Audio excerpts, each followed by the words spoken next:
Para enviarla, por la versión enviar. Vale. Perdonad, no sé lo que estaba diciendo, ahora voy.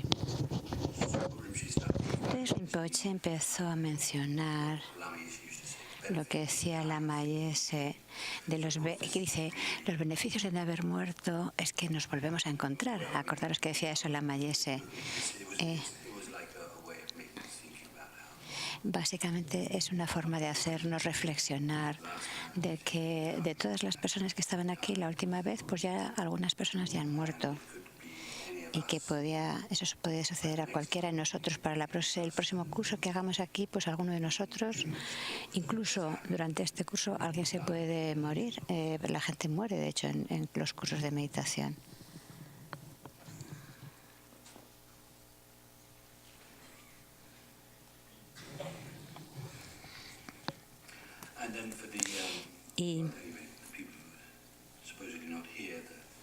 Y para la gente que no está aquí, dice, hay unas cuantas personas que no han escuchado enseñanzas del Danrim.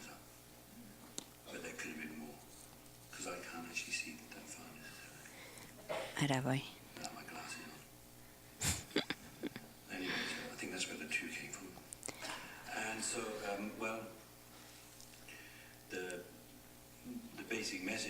Bueno, el mensaje básico para las personas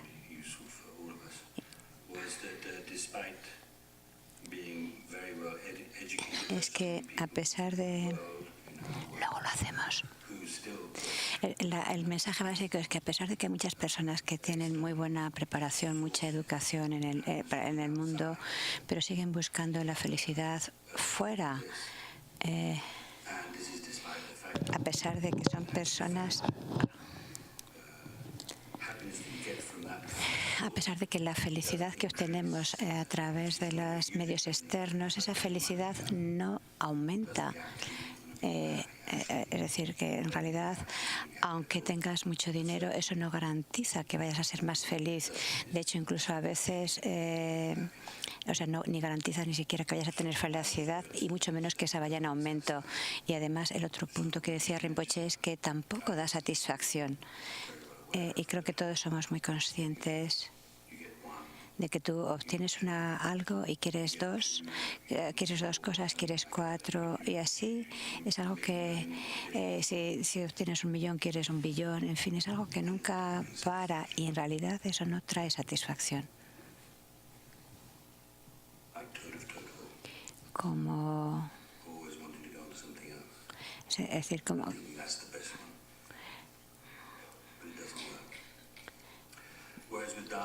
Bueno, pues mientras que la felicidad del Dharma, la felicidad que provee el Dharma es cuanto más lo practicas, más felicidad obtienes. Y esa felicidad además sí aumenta. Y de hecho sí trae satisfacción.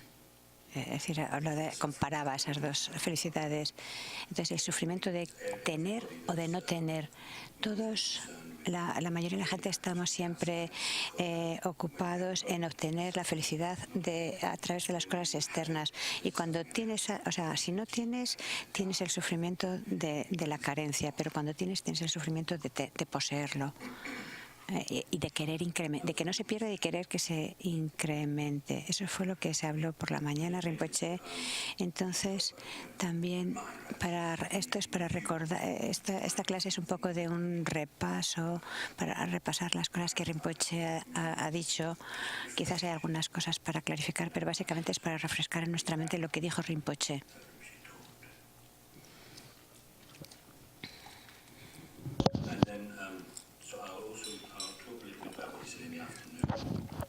También hablaré un poco de lo que dijo por la tarde y luego si hay preguntas se pueden hacer y si no, pues y si acaso luego podemos finalizar con una meditación.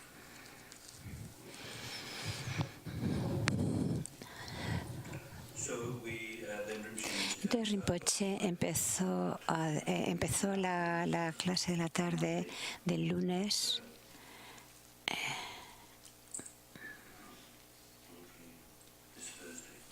Hoy es jueves. Es decir, hace 3 días.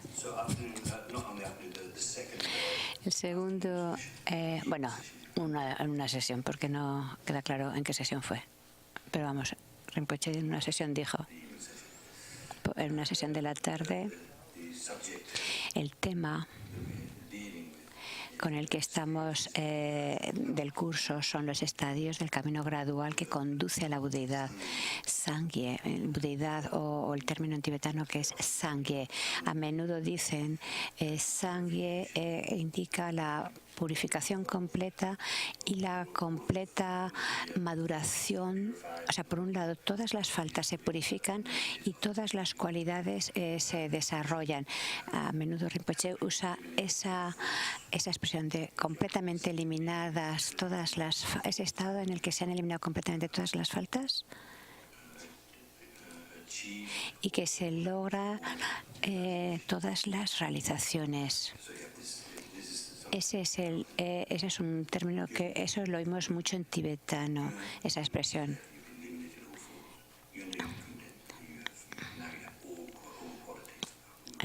Esos dos aspectos, eliminar las cualidades y tener todas las realizaciones. Y en cierta forma, si practicas los estadios del camino gradual a la iluminación, pues la felicidad y satisfacción va aumentando más y más hasta llegar a perfeccionarse en el estado de la budeidad en la que ya no hay más faltas, ni limitaciones, ni sufrimiento. Y se tienen todas las realizaciones y se ha desarrollado completamente la compasión, el amor y demás. Entonces, esto es, Rinpoche ha estado también señalando que tenemos esa elección, podemos elegir de seguir un camino que conduce a la verdadera felicidad o un camino que conduce al sufrimiento, a más samsara, a perpetuar la existencia cíclica. Entonces, el tipo de sufrimiento, de los tres tipos de sufrimiento, el sufrimiento del sufrimiento, el sufrimiento del cambio, el sufrimiento compuesto que todo lo impregna, el sufrimiento del sufrimiento normalmente es el que todos reconocemos como tal, es el sufrimiento que causa dolor, el sufrimiento de la enfermedad, etcétera. El sufrimiento del cambio es lo que normalmente nosotros identificamos como la felicidad samsárica, comer, beber, normalmente todas esas cosas las identificamos como placer. Y el tercer nivel de sufrimiento es el sufrimiento compuesto que todo lo impregna, porque donde quiera que estás en la existencia cíclica tienes ese tipo de sufrimiento. Pero es importante reconocer esto. El personal del Dalai Lama menciona la principal en lo que tenemos que meditar cuando el Buda dijo sobre la verdad del sufrimiento es lo principal que tenemos que comprender es ese tipo de sufrimiento, el tercero, el más sutil. ¿Por qué? No es que necesitas meditar profundamente para convencerte de que el sufrimiento es algo que tienes que abandonar, porque eso hasta los animales no lo quieren. Esos lo saben. No necesitas reflexionar tanto en eso. No hace falta un análisis profundo. Y el sufrimiento del cambio para nosotros lleva un tiempo, una reflexión, pero podemos llegar a comprender que el sufrimiento del cambio tampoco es algo satisfactorio, no es algo que realmente... es decir, no es algo tampoco exclusivo de la enseñanza budista, quizás no tanto en Occidente, pero desde luego sí en Oriente y en las tradiciones en India. Hay métodos para lograr niveles superiores de realizaciones que van más allá del sufrimiento y que van más allá del sufrimiento del cambio, que buscan estados mentales apacibles en los que tu mente está en estados neutrales y tu mente no experimenta ningún tipo de dolor o felicidad. Entonces eso tampoco fue algo específico de la enseñanza budista. Lo que sí que es ya específico de la enseñanza budista es ese tercer aspecto del sufrimiento, el nivel más sutil, el sufrimiento compuesto que todo lo impregna, porque es más difícil de comprender. De hecho, la expresión sufrimiento compuesto que todo lo impregna, ¿por qué utilizamos estas palabras? ¿A qué se refiere? A veces escuchamos que nuestras vidas están continuamente manifestándose uno de estos tipos de sufrimiento. Incluso cuando no hay un sufrimiento de este manifiesto o un sufrimiento del cambio, cuando no hay ni placer ni sufrimiento, todavía está presente este nivel del sufrimiento compuesto que todo lo impregna. También hay cierto nivel de sufrimiento que todo lo pervade. Es decir, no es que haya interrupción, es decir, eso siempre está presente, ese nivel de sufrimiento siempre está presente. ¿Y a qué se está refiriendo? ¿Por qué es tan importante conocer este sufrimiento? Es decir, lo que siempre está presente se está refiriendo a los agregados contaminados apropiados. Es decir, son nuestros agregados. Es decir, quiere decir que no hemos ido más allá del karma y de las causas del karma, los engaños y las huellas de los engaños. Entonces, en tanto tengamos estos engaños y karma, vamos a sufrir de diferentes formas. Seguiremos atrapados en la existencia cíclica y no estaremos libres del sufrimiento. Entonces, cuando hablamos del sufrimiento compuesto que todo lo impregna, básicamente nos está hablando de los agregados que tenemos de momento, los agregados de cuerpo y mente que ahora tenemos, o de una forma más sencilla de decirlo es el sufrimiento compuesto que todo lo impregna quiere decir simplemente el no haber ido más allá del karma y los engaños. Es decir, el no haber cortado con el karma y los engaños. Quiere decir eso, estar bajo su control. Entonces, con el sufrimiento es algo temporal. Es decir, no importa lo terrible que sean las cosas, no perduran siempre. Incluso los sufrimientos de los reinos inferiores o los sufrimientos que experimentamos en esta vida, esos van a tener un fin cuando acabe esa vida. Es decir, no quiere decir que no van a aparecer de nuevo, pero digamos que ese sufrimiento es temporal. El sufrimiento del cambio también puede acabar, mientras que el sufrimiento compuesto que todo lo impregna no cesa aunque acabemos con esta vida, aunque muramos. Solamente logramos eliminar ese sufrimiento practicando el camino, practicando el método que lo supera. Y entonces el método realmente es la sabiduría, desarrollar la sabiduría que comprende la verdad, la realidad absoluta, la vacuidad.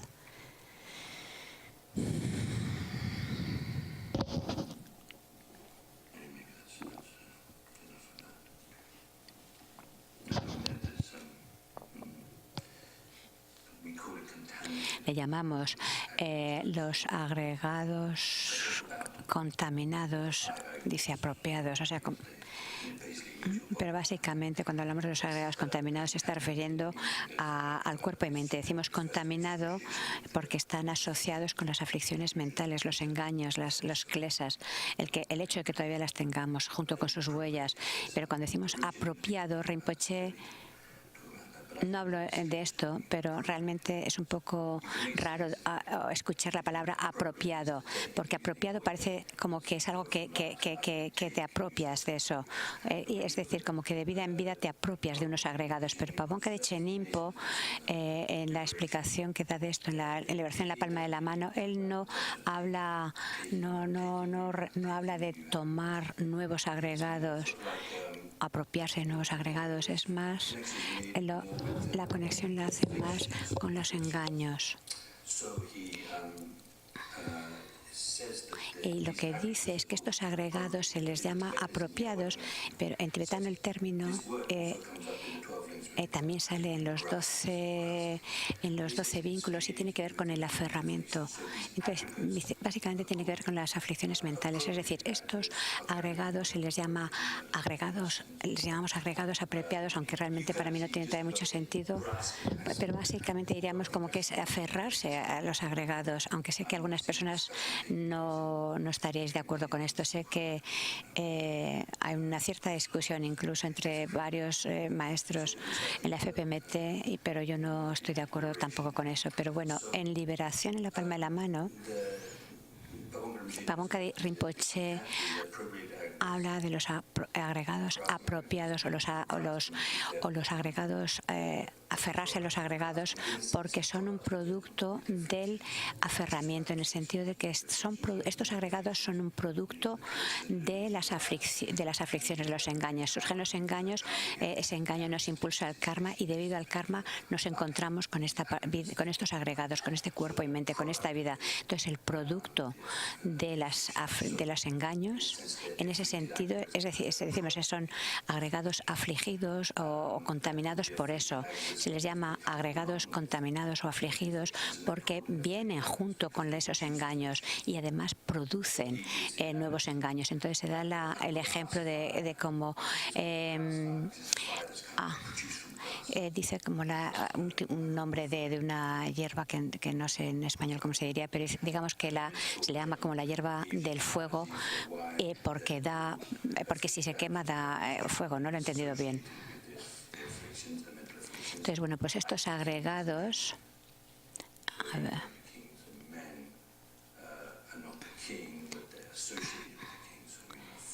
Entonces, estos agregados afligidos, otro ejemplo sería como la mano derecha del rey o los hombres del rey, que aunque no son lo mismo, pero hay una cierta dependencia.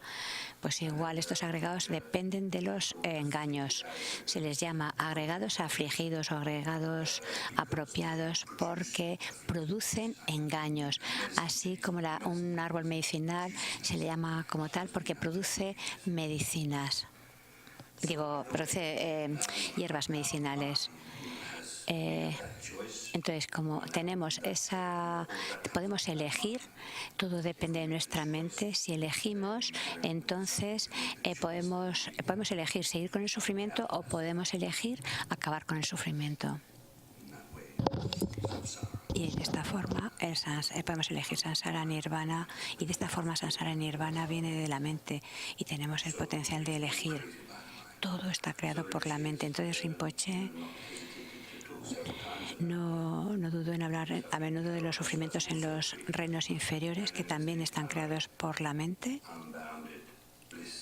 Y también habló de que el gozo increíble de la budidad también es algo creado por la mente. Entonces no tenemos por qué sentirnos como sin capacidad o sin esperanza, porque tenemos el potencial de crear la iluminación. Y realmente para mí he encontrado que es bastante extraño y bastante sorprendente. Tagore Rinpoche a menudo cita a Nampopa, creo que dice, no sé si Nampopa o Gampopa, no lo he oído bien, diciendo que la iluminación no... A ver... Dice, la iluminación que tú vas a lograr algún día no es algo que alguien... O sea, es que será algo que te van a dar en el futuro, que alguien la está reservando para ti en el futuro. Dice, no, esa iluminación que tú vas a conseguir está ahí presente en este momento. Casi suena como si ya estamos iluminados, pero claro que eso no es cierto. Pero en cierta forma, cuando logras la iluminación, es la mente, que es básicamente la iluminación tiene que ver con esta mente que tú ya tienes ahora, logras quitar esos oscurecimientos, los oscurecimientos de los engaños y los oscurecimientos de la omnisciencia.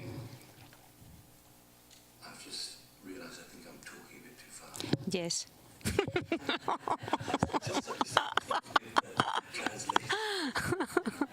Dice, me da la sensación de que hablo muy rápido. Pues sí.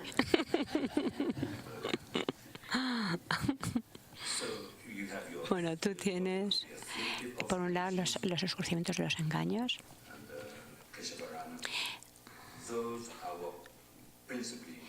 Y que son los que principalmente nos impiden lograr la liberación. Es lo que está entre nosotros y la liberación. Si no estuvieran esos en el camino, entonces estaríamos liberados. Entonces tenemos que el camino de la meditación, a través del camino de la meditación tenemos que eliminar esos oscurecimientos de los engaños y logramos la liberación. Pero eso también es extraño, porque entonces esos oscurecimientos, ¿a dónde se van? De hecho, yo mismo a veces ayer me veo viendo hacer estas señales como como si sacaras tus oscurecimientos de ti, pero en realidad no es que las saques a ningún sitio, sino que se trata de cambiar, trambar tu mente. Y lo mismo con los oscurecimientos a la omnisciencia, que son los que nos impiden lograr el potencial más elevado de la budeidad. Y una vez en el que eliminas todas las faltas y logras todas las realizaciones. ¿No es un poco extraño que esos dos oscurecimientos es como si la mente omnisciente estuviera ahí ya dentro, en cierta forma parece, y que esos oscurecimientos, una vez los eliminas, entonces sale la mente omnisciente como si estuviera realmente ahí, casi parece.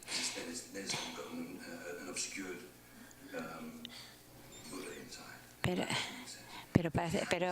en cierta forma tampoco eso tiene sentido, porque es como si hubiera un Buda oscurecido ahí dentro, y eso tampoco. Pero digamos que sí que parece también, es como curioso saber que el estado de iluminación que vas a lograr no está en ningún otro lugar, no es que alguien lo está reservando para ti en algún momento, no está en ningún otro sitio la futura iluminación que tú vas a obtener.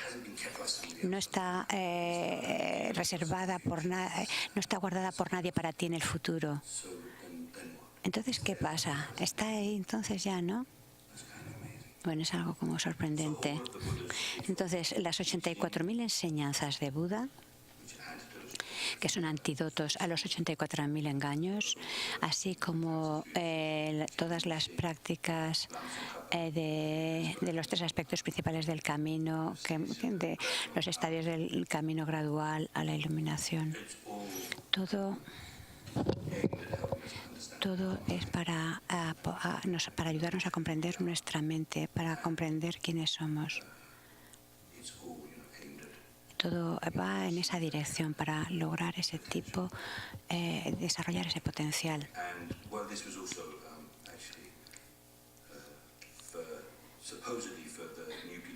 Y también aunque las personas que no conocen mucho el Anrin, aunque casi todos los que estáis aquí probablemente lo conocéis.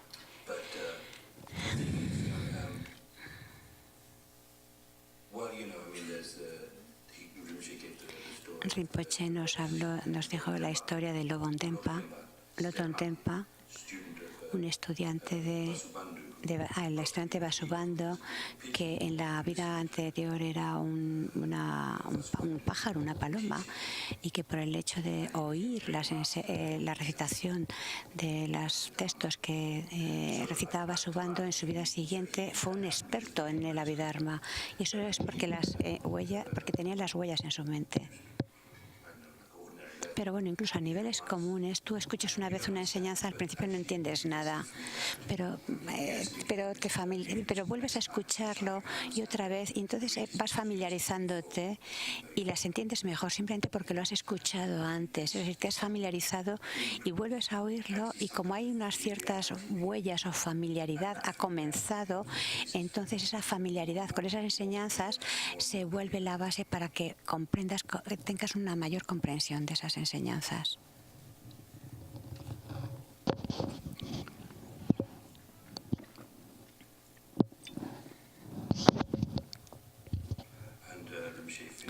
Y Rinpoche acabó ese día explicando el comienzo de la atención a la bodhicitta, que expresó el deseo de que todos lo utilizáramos cada día, que es algo que él quiere enseñar antes de empezar con la lámpara en el camino.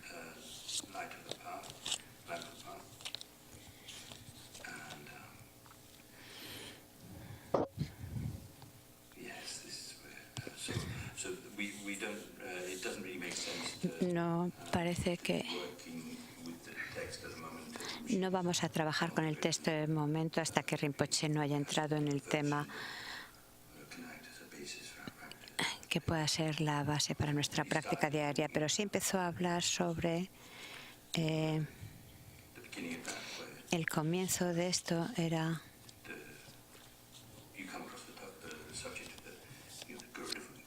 Empezó a hablar del tema de la devoción al Guru. porque en el texto expresa la aspiración de ser capaz de practicar, así como el joven Norsampo, creo que dice, no sé si es Sudodana, en el Anrichemos se menciona a este Norsan como un ejemplo de una devoción hacia sus gurús.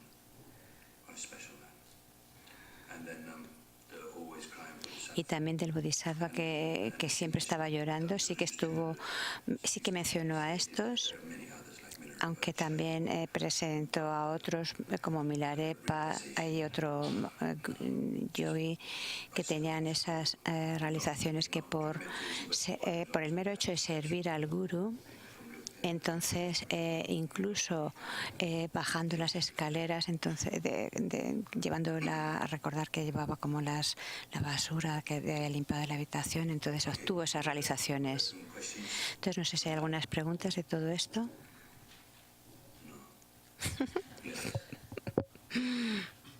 A ver, mande. Espera.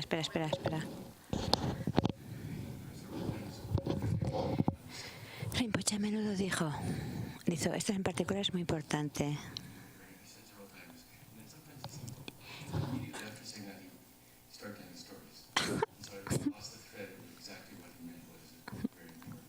Dice, a menudo Rinpoche empieza a decir algo, esto es muy importante, y tan pronto dice esto muy importante empieza a contar historias y ya no sé lo que es importante y me pierdo.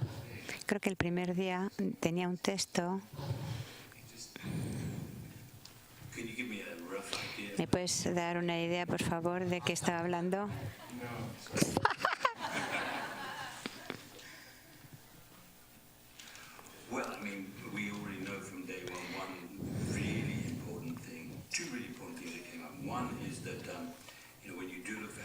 Bueno,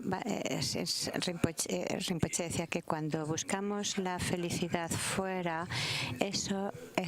cuando buscamos la felicidad a través de medios externos, por un lado, ni esa felicidad va en aumento y además no te da satisfacción. Y luego otra cosa que enfatizó mucho es que tú puedes elegir o bien sufrir o bien ser feliz. El que puedes elegir seguir el enfado o seguir la paciencia. Es decir, incluso ahora cada uno de nosotros podemos elegir. No es algo en la distancia como la liberación o la iluminación, sino que hoy por hoy cada uno de nosotros tenemos elección. Quizás no es eso lo que tú querías escuchar, pero no sé realmente a lo que te refieres. Session on Monday, 7:30 session towards the end of my notes is I've got most important practice was that as soon as our eyes open, we transform our mind. A ver. Entonces, que una de las cosas que decía Rinpoche, una de las cosas más importantes en tu vida es transformar tu vida en la bodhicitta. Y eso es importante. Y dice, sí, tiene mucho sentido que Rinpoche enfatizar que justo eso es lo más importante. Estoy de acuerdo, que ese es el punto esencial. ¿Dónde está esto? A ver. Yo no oigo que ya. Y Seppel dice que otra de las cosas que enfatizó es que lo más importante es la motivación.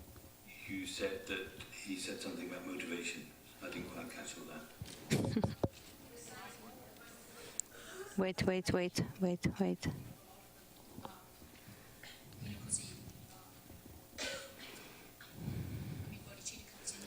Dice, la motivación es lo que determina que tú transformes o no tu mente. Sí, es verdad, dijo eso. Dice, la motivación es lo que va a hacer que tu práctica sea dharma o no.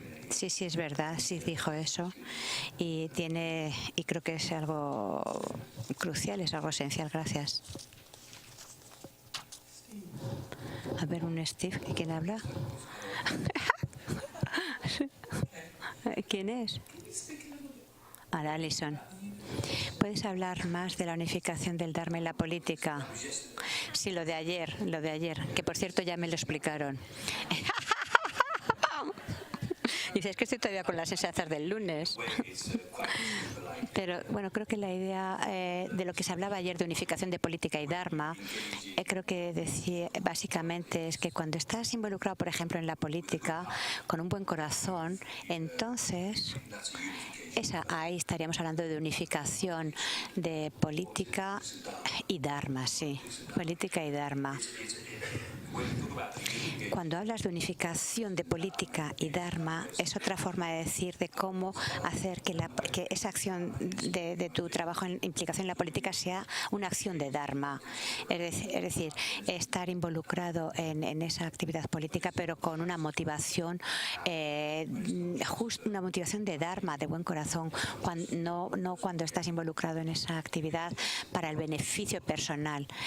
Porque si está, es decir, utilizar la política y el Dharma, unificarlo. Entonces mencionó como, por ejemplo, en los Estados Unidos ha habido una gran énfasis en separar religión y política. Y dice que eso como que le extrañaba porque parece como que si la religión si la religión solo está motivada por que si la religión no hacemos que sea Dharma y solamente que si la religión, pero ya sea religión cristiana, budista y demás, que no sea simplemente la forma, sino que tenga que ver realmente con el buen corazón.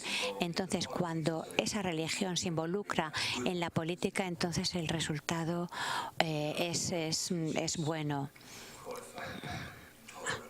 Porque esa política estará cualificada por tolerancia, sabiduría y demás. Mira qué bien la Elvia. Venga. Ay, habla en inglés.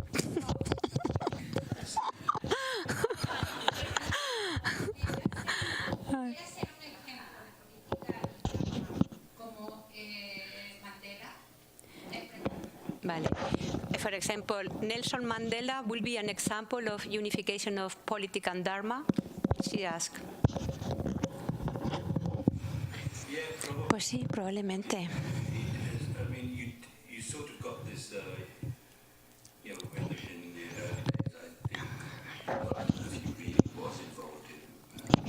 Yo no sé si realmente Nelson Mandela estuvo involucrado en medios violentos y demás, pero desde luego sí parece como presidente que era un ejemplo de esa combinación de política y Dharma, pero quién sabe realmente. Lo importante es que en general puedes ver que cuando tu actividad política viene del buen corazón, entonces hay unificación de Dharma y política, o de religión y política. Yo creo que realmente sí que puede ser un muy buen ejemplo. Entonces, otro aspecto de esa pregunta, tú estás hablando del sufrimiento compuesto que todo lo impregna. Entonces, si miramos los líderes políticos como su santidad el Dalai Lama, Gandhi, algunas personas que vemos que realmente son un ejemplo. A ver, ¿qué?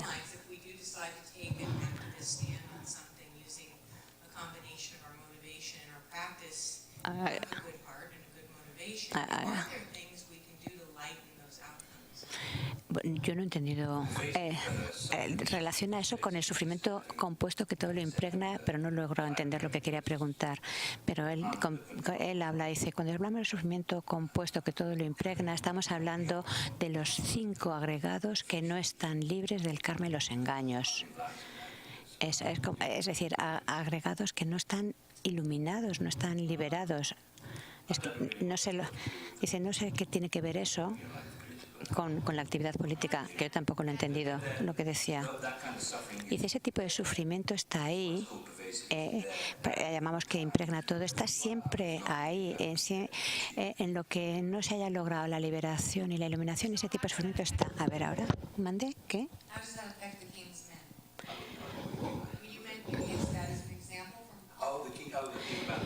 Y dice, ¿Qué tiene que ver esto con una analogía? Hay una expresión en inglés que no sé exactamente cómo es en castellano. Dice el hombre del rey, sería literalmente, pero querrá decir algo. Es decir, el hombre que está bajo el control o bajo el poder del rey. Entonces, a los agregados se les llaman a agregados apropiados o agregados a los que nos que aferramos porque están bajo el control del apego, los engaños y demás. Es un ejemplo simplemente para comprender por qué a los agregados se les llama agregados apropiados o agregados a los que nos aferramos. Perdonar que no he podido responder tu pregunta. Aquí hay una o dos preguntas. Steve, a ver, ¿quién es el venerable? ¿Quién? Juiz. Perdona, una pregunta. Rinpoche ayer dijo, sí, dice, antes de sin guru no hay Buda. Entonces yo escribí, dice, todos los gurús de los 3 tiempos vienen del guru. Yo comprendí algo de eso. Por ejemplo, yo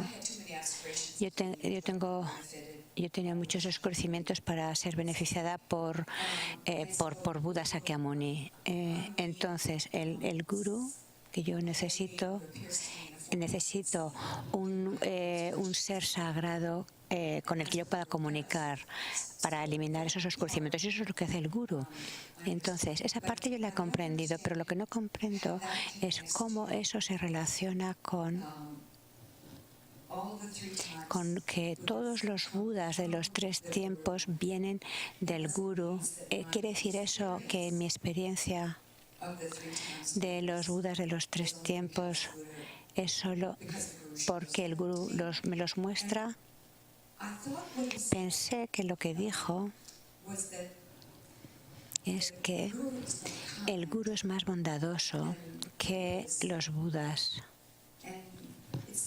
Para mí eso me suena, parece como que es más compasivo el guru, parece que eso es lo que dijo. Y eso yo desde luego no lo entiendo, porque parece que la compasión a nivel última no es que haya un Buda más compasivo que otro. Entonces el caso es que me lía todo esto. Vale, pues venga. Dice, es bastante larga tu pregunta. Dice, bueno, voy a hacer un par de cosas sobre eso que pueden quizás ayudar. Cuando decimos que todos los budas de los 3 tiempos vienen del guru, bien, en un nivel sí se puede entender que el significado es que si el guru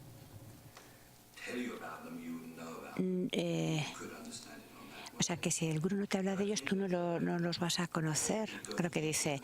Pero creo que es algo más profundo que eso.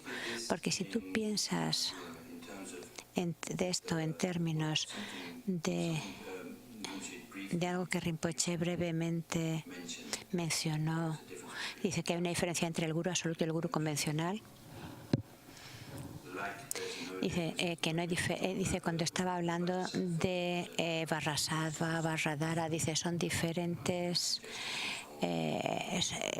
aspectos, pero es la misma persona.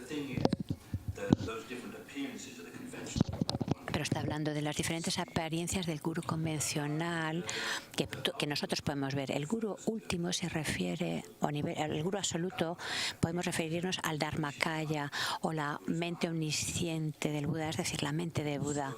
El guru absoluto, diríamos. Entonces, ese es tu guru, la mente omnisciente del Buda. Ese es el Buda absoluto, el guru a nivel último. No tanto en el aspecto de que está vacío de existencia inherente, sino que, digamos, hablamos de guru a nivel último o guru absoluto, es porque todas esas diferentes apariencias, no solo cuando realmente profundizamos en lo que hay más allá de esas apariencias, a lo que llegamos es al guru absoluto, al Dharmakaya. Y todas esas diferentes apariencias, esos millones de mandalas, deidades, los budas, los 1000 budas, los 35 budas. y mucho más. Es decir, todos los sagrados objetos, escrituras, todos los gurús del linaje y demás, los gurús en nuestras vidas, todos son manifestación del Dharmakaya. Es un poco como en algunas enseñanzas se explica cómo paso a paso se manifiesta, o sea, desde el Dharmakaya se manifiesta en el Sambhogakaya, etcétera. Cuando hablamos del Dharmakaya estamos refiriéndonos a la mente que todo lo abarca. Hay más que se puede decir, pero digamos que es la mente omnisciente del Buda que todo lo abarca. Eso sería el Dharmakaya. Eso es el Dharmakaya. Entonces, el Dharmakaya, por supuesto, solo es percibido por otros seres libres de conocimientos, por otros Budas. Es decir, luego el otro aspecto, el otro cuerpo de Buda, el Sambhogakaya, solo puede comunicarse con bodhisattvas que tienen la realización directa de la vacuidad. Puede aparecer en esa forma porque incluso esos bodhisattvas no pueden ser beneficiados directamente por el Dharmakaya. La forma en la que el Guru absoluto, el Dharmakaya, esa mente omnisciente beneficia a los demás, es apareciéndose, mostrándose como en ese cuerpo de gozo, el Sambhogakaya, para aquellos que tienen ese nivel de realización, es decir, que depende completamente de sus mentes. El Buda aparece en el aspecto del Sambhogakaya de acuerdo al nivel de ese nivel de la mente de los bodhisattvas superiores. Y la otra, el cuerpo del Nirmanakaya, es para llegar a personas más ordinarias, pero con un karma muy especial.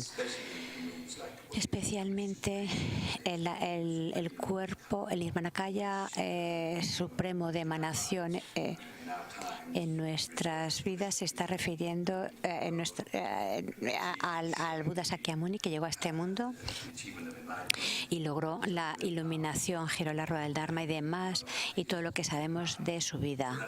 Ese sería el Nirmanakaya superior, o el cuerpo superior de emanación. Entonces, para aquellas personas que eran receptivas y tenían el karma, pudieron percibir el Nirmanakaya supremo, pero nosotros no tuvimos ese karma, no pudimos percibir ese cuerpo de emanación supremo. Pero lo que sí que podemos percibir es el Dharmakaya cuando se nos muestra en su aspecto ordinario, es decir, el Nirmanakaya en aspecto ordinario. El gurú que nos enseña ahora, los diferentes maestros como Santi el Dalai Lama. Tú ves a Santi el Dalai Lama, vemos a Kyatje Sopa Rinpoche, y de hecho estamos contemplando el Dharmakaya que se te muestra en el nivel en el que tú puedes comunicar, porque no puedes percibirlo en un nivel más puro, y si aparece en un nivel más impuro tampoco te beneficiaría. Es decir, porque si se te muestra como un perro, no podrían, los perros no sé si pueden hablar. Quizás hay un perro que habla, le escucharíamos. Es decir, que se te muestra en el aspecto en el que pueden comunicar contigo. Los Budas de los 3 tiempos, todos los Budas del pasado, presente y futuro, por ejemplo, es decir, que incluye todos los objetos sagrados, escrituras, estatuas y demás, todos son manifestaciones del Dharmakaya, que es el Guru real.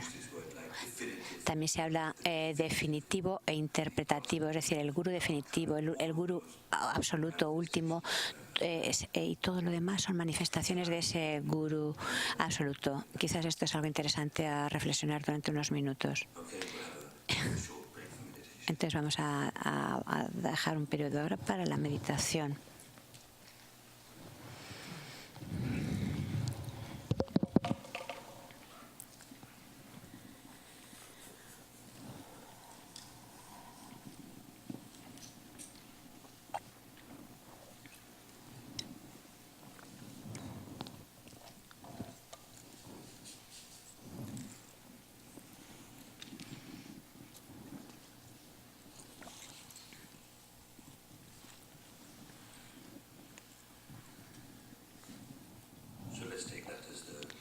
Entonces, vamos a reflexionar sobre este tema que Rinpoche nos ha estado explicando hace unos días y lo que hemos estado hablando ahora. El Buda, perdón, el Gurú es la fuente de todos los Budas del pasado, presente y futuro.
Y también piensa la bondad de ese gurú.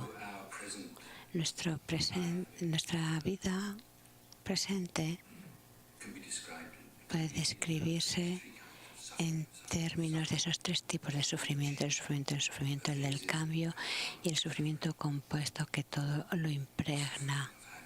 Es decir, el sufrimiento de tener estos agregados de cuerpo y mente que son producidos por el karma y las aflicciones mentales que no han ido más allá, no han cortado con el karma y los engaños. Esa es nuestra situación en el presente y podemos elegir, podemos ir más allá de eso, y es el gurú el que nos hace ser conscientes de eso y el que tiene el método para que ofrecernos para ir más allá de eso, para cortar con esos agregados contaminados.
Dice, como no tengo las palabras, tengo que decir cosas estúpidas.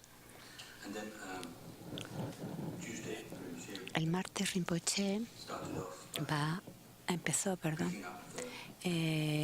diciendo, acogiendo el texto tibetano de la motivación de la bodhicitta para la vida. Como Rinpoche mencionó, quiere decir no solamente para esta vida, sino para todas las vidas hasta que logremos la iluminación. Es bueno, es decir, que lo primero que hagamos por la mañana, en el momento en que te levantas, lo primero que tienes que pensar. Y creo que la conexión aquí, Rinpoche empezó a hablar lo que dijo su santidad. Dice que su santidad decía que es bueno respetar otras fes, otras tradiciones espirituales, pero porque no es que las otras fueran erróneas, sino que cualquiera que fuera, que tenemos siempre la elección. Y dependiendo de lo que elijamos, vamos a ser felices o infelices. Y en alguna, no en el título, sino en alguna parte del texto habla de la idea de que tenemos elección. Si pensamos, es decir, depende de cómo pienses, vas a encontrar samsara o vas a encontrar iluminación y liberación.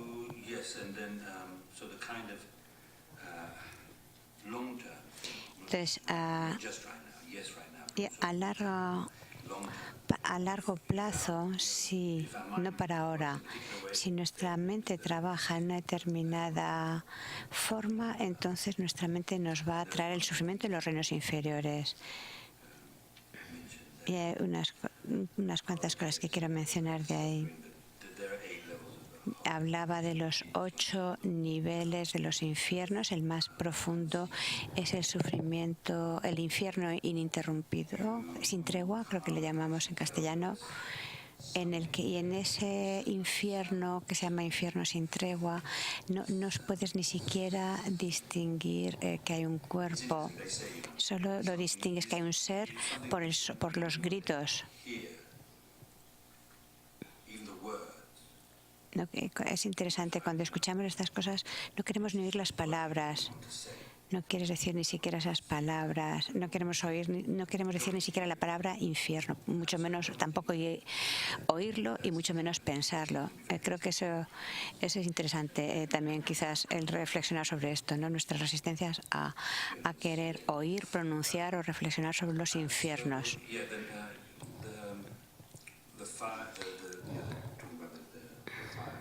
Entonces estuvo hablando de del fuego, de los reinos infernales también, del sufrimiento. Y básicamente lo que se dice en las enseñanzas es, quizás en otros Lanrim también lo explican, pero en el Lanrim de Shamar, que recientemente su santidad va a dar la transmisión oral de ese Lanrin. Es uno de los 18 Lanrines que su santidad ha venido dando la transmisión oral en el sur de la India en los últimos 2 años. Entonces, el Lanrin Shamar es un Lanrin increíble. Entonces, ahí explica con mucha claridad. Y de hecho describe cómo ese tipo de fuego, describe los detalles de los infiernos con mucha claridad, hasta llegar al fuego del final de un eón, en el que todo un universo se funde y se enciende, se quema. Entonces, ese fuego, por supuesto, puede fundir, derretir rocas, montañas, etc. Entonces, bueno, pues imagínate ese fuego multiplicado por la temperatura, la intensidad de ese fuego multiplicada por 7. Ese sería la intensidad del fuego de uno de los infiernos, del primer nivel, en el que siempre están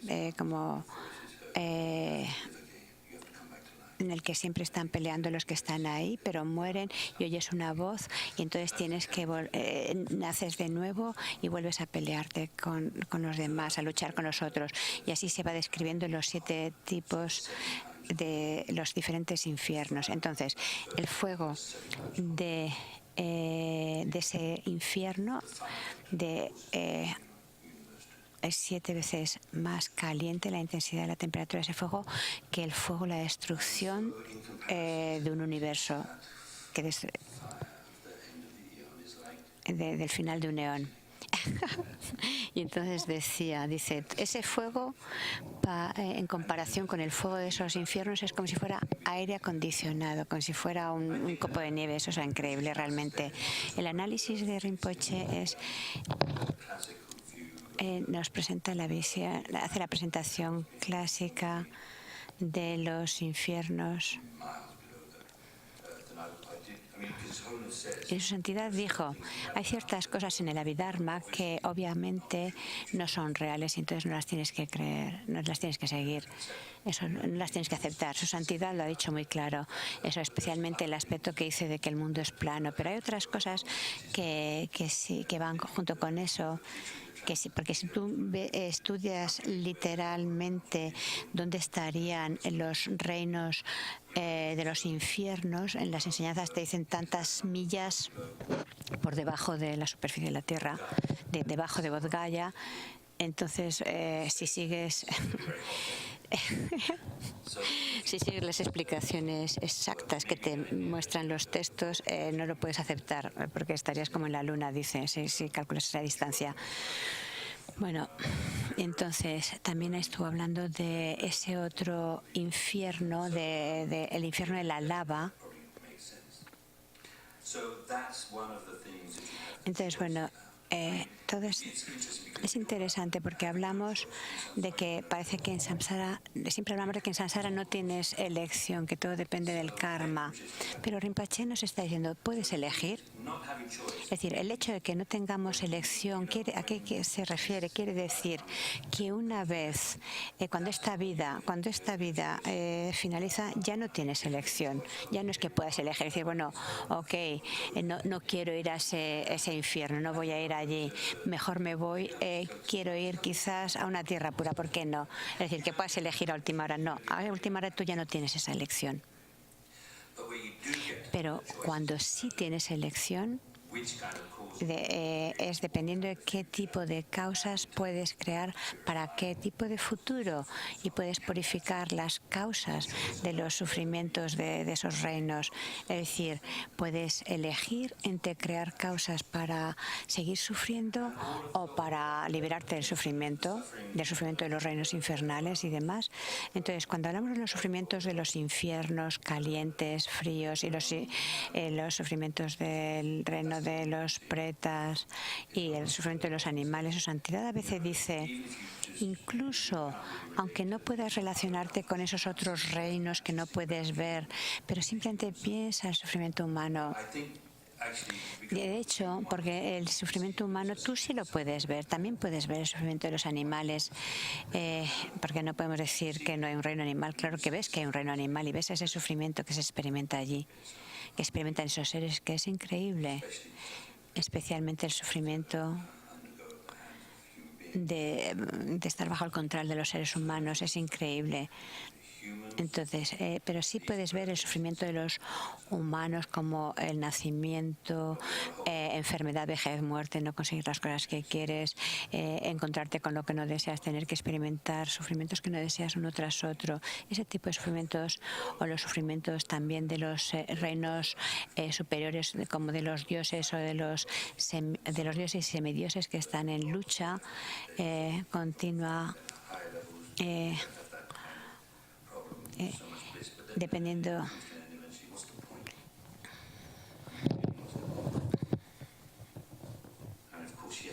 Por supuesto, sí, estaría la idea de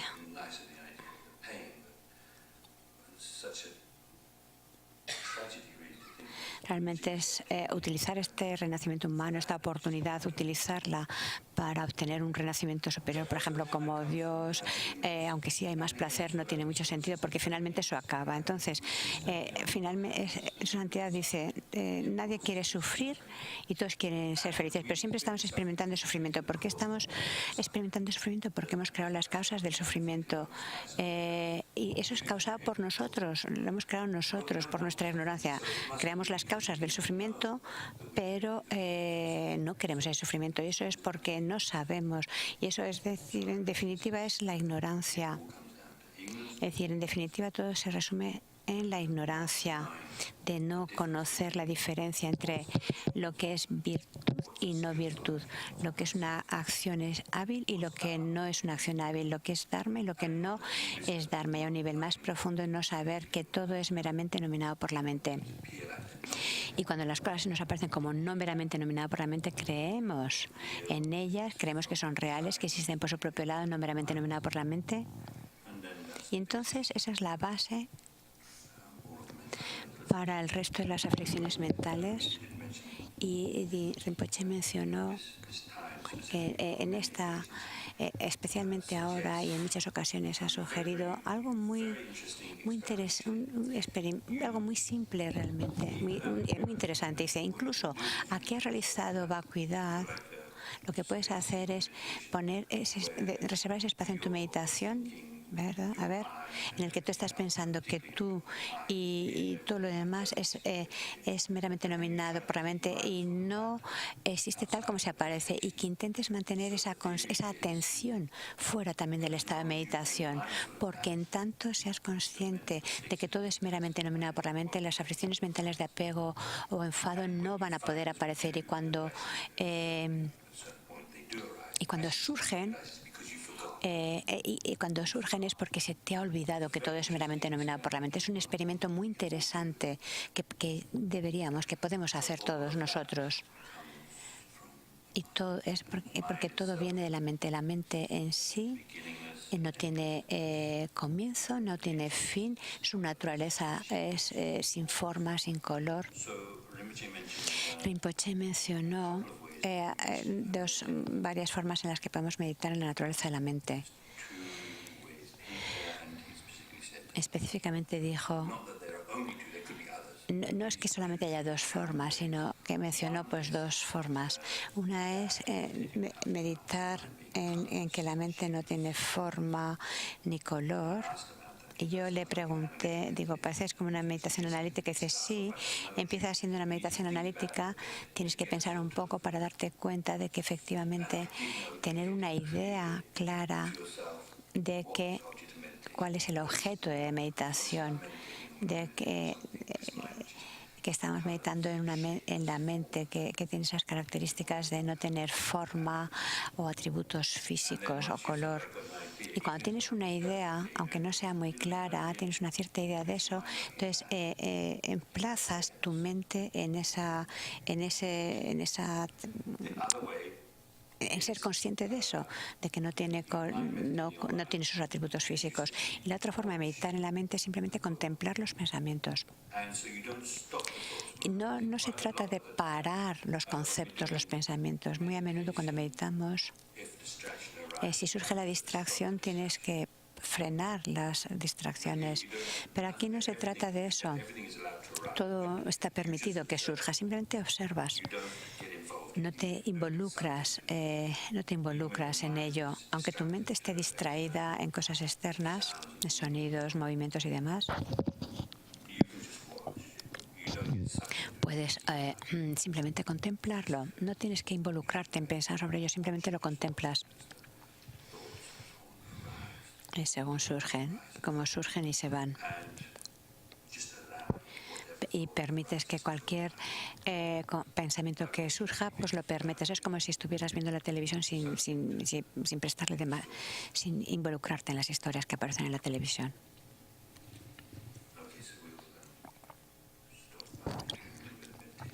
Entonces vamos a hacer ahora un poquito de meditación en eso, en la mente. De nuevo, puedes elegir meditar en la naturaleza de la mente, pensando cómo no tiene color, forma o atributo físico.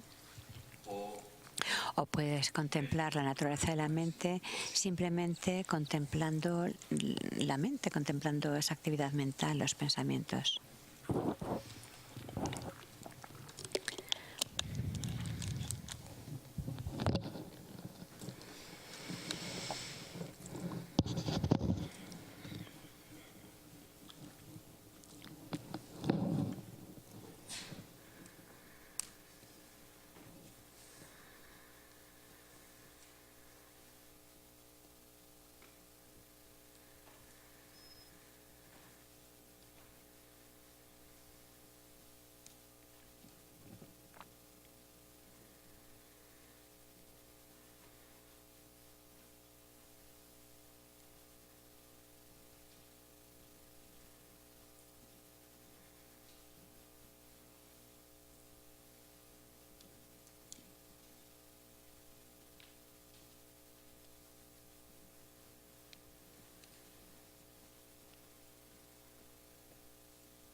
la página, a ver cuál.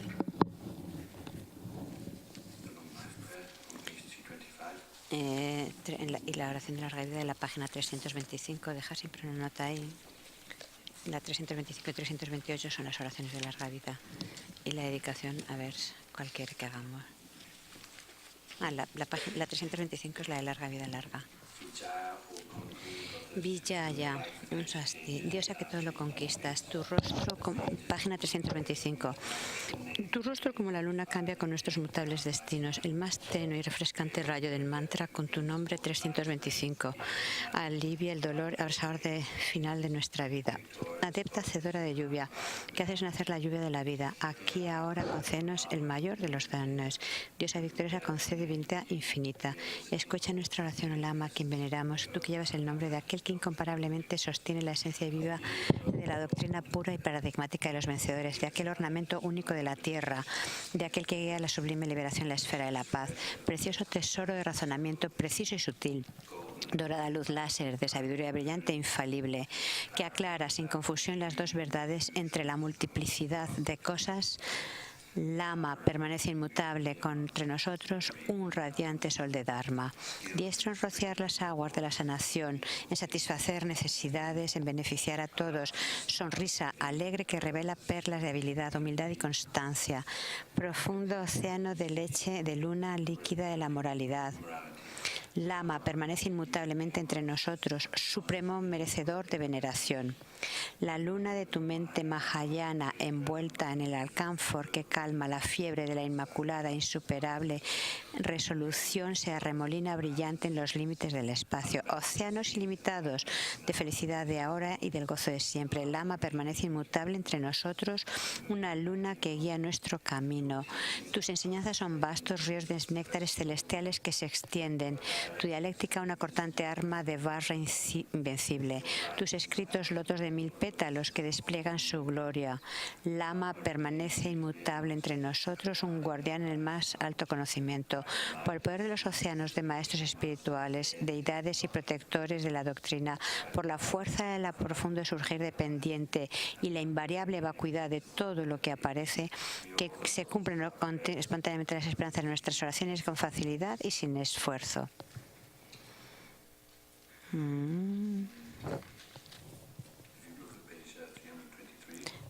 323, su santidad el Dalai Lama. Kowen singan den pendan dewa malu yumbuene chenre siwan tensin yasodi sape shite bardu tenyorchi. Dedicamos todas las virtudes de esta sesión, así como las del pasado, presente, futuro, tanto no es acumulada por nosotros como por todos los demás, incluyendo todos los bodhisattvas y seres iluminados. Dedicamos todo eso para la felicidad perdurable y para la felicidad y paz perdurable de todos los seres, que puedan obtenerla inmediatamente, que podamos llevarlos puedan ir inmediatamente más allá del sufrimiento y la existencia cíclica y lograr la mejor de la felicidad de la iluminación completa, completamente libre de todas las faltas. Y que obtengan todas las realizaciones y cualidades interiores de esa paz y felicidad perfecta, y para que eso suceda, que puedan generar rápidamente la mente despierta de la bodhicitta, la que haya sido generada, nunca decline, sino que siempre aumente, que puedan tener preciosos renacimientos humanos desde ahora, o nacer en tierras puras donde tengan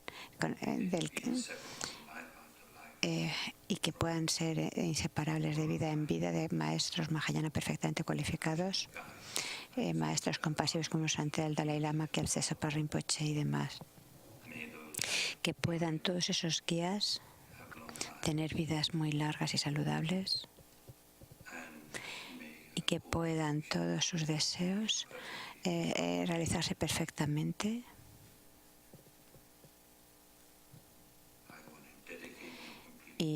tanto el que dedica está totalmente vacío de existir en la forma en la que se aparece, así como la dedicación, la acción de dedicar en sí está totalmente vacía, no existe en absoluto tal como se aparece, es como es un espacio vacío.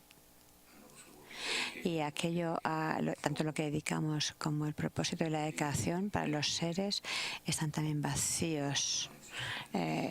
Completamente no existen en la forma en la que se aparece. Existen, pero completamente no existentes en la forma en la que se aparecen.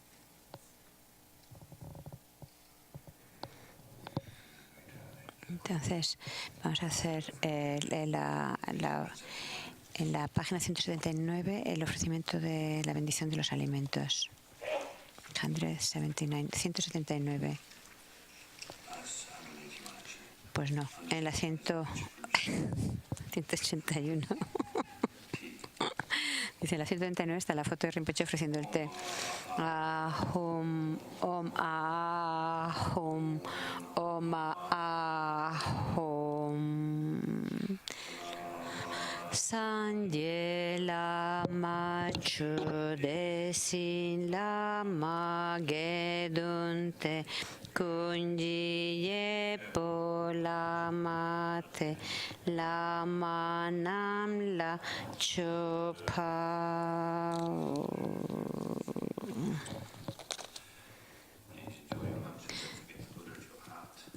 No olvidéis el Buda en vuestro corazón cuando comáis y disfrutar la comida.